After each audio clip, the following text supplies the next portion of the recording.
स्वागत है यूहन्ना के सुसमाचार की यात्रा में। पिछले भाग में हमने देखा कैसे यीशु परमेश्वर का वचन अनंतकाल से विद्यमान है और अंधकार में प्रकाश लाता है। आज हम देखेंगे जब वह प्रकाश पहली बार मनुष्यों के बीच एक अद्भुत कार्य करता है। काना के विवाह में पानी का दाखमधु बनना। यूहन्ना 2 अध्याय 1 से 11 पद। फिर तीसरे दिन गलील के काना में किसी का विवाह था और यीशु की माता भी वहां थी। यीशु और उसके चेले भी उस विवाह में निमंत्रित थे। जब दाखरस घट गया तो यीशु की माता ने उससे कहा, उनके पास दाखरस नहीं रहा। यीशु ने उससे कहा, हे महिला, मुझे तुझसे क्या काम, अभी मेरा समय नहीं आया। उसकी माता ने सेवकों से कहा, जो कुछ वह तुमसे कहे वही करना। वहां यहूदियों के शुद्ध करने की रीति के अनुसार पत्थर के 6 मटके धरे थे, जिनमें 2-2, 3-3 मन समाता था। यीशु ने उनसे कहा, मटकों में पानी भर दो। उन्होंने उन्हें मुंहामुन भर दिया। तब उसने उनसे कहा, अब निकालकर भोज के प्रधान के पास ले जाओ। और वे ले गए।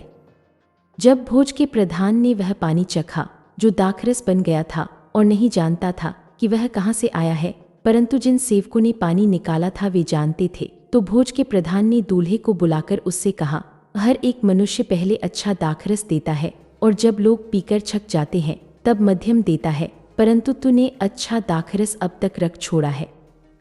यीशु ने गलील के काना में अपना यह पहला चिन्ह दिखाकर अपनी महिमा प्रकट की और उसके चेलों ने उस पर विश्वास किया। यह दृश्य बहुत सामान्य लगता है, एक साधारण विवाह, पर इसी जगह यीशु अपना पहला चमत्कार करता है। जब दाखमधु समाप्त हो गया, यह केवल पेय की कमी नहीं थी, यह आनंद की कमी का प्रतीक था। मरियम ने तुरंत यीशु की ओर देखा। उसने कहा, जो कुछ वह कहे वही करना। यीशु ने सेवकों से कहा, मटकों को पानी से भर दो। वे मटके पुराने धार्मिक रीति के प्रतीक थे, जिन्हें अब यीशु अपनी नई कृपा से भरने वाले थे। और जब उन्होंने आज्ञा मानी, तब वही पानी दाखमधु बन गया, शुद्ध, नया और उत्तम।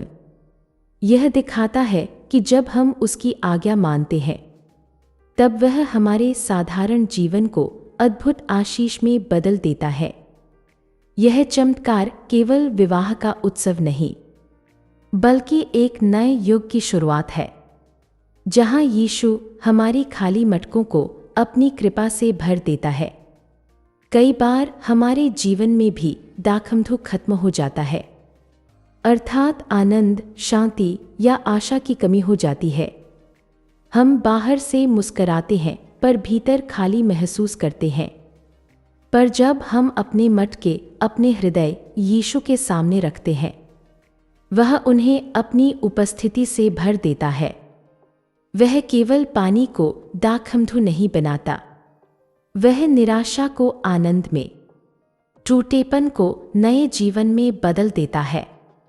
11 पद कहता है, यीशु ने यह अपना पहला चमत्कार गलील के काना में किया और अपनी महिमा प्रकट की, और उसके चेलों ने उस पर विश्वास किया। आइए हम प्रार्थना करें। हे स्वर्गीय पिता, तू वही है जो हमारे खाली मटकों को अपनी कृपा से भरता है। जहां थकान है वहां तू नई शक्ति दे, जहां दुख है वहां आनंद भर दे, जहां निराशा है वहां अपनी ज्योति चमका दे। हमें ऐसा विश्वास दे कि हम तेरी आज्ञा मानें।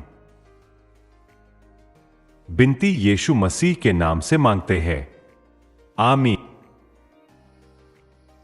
धन्यवाद कि आपने यूहन्ना के सुसमाचार की यात्रा का यह दूसरा भाग देखा। अगले एपिसोड में हम जानेंगे यीशु और निकोदेमुस नया जन्म क्या है। प्रभु आपको आशीष दे।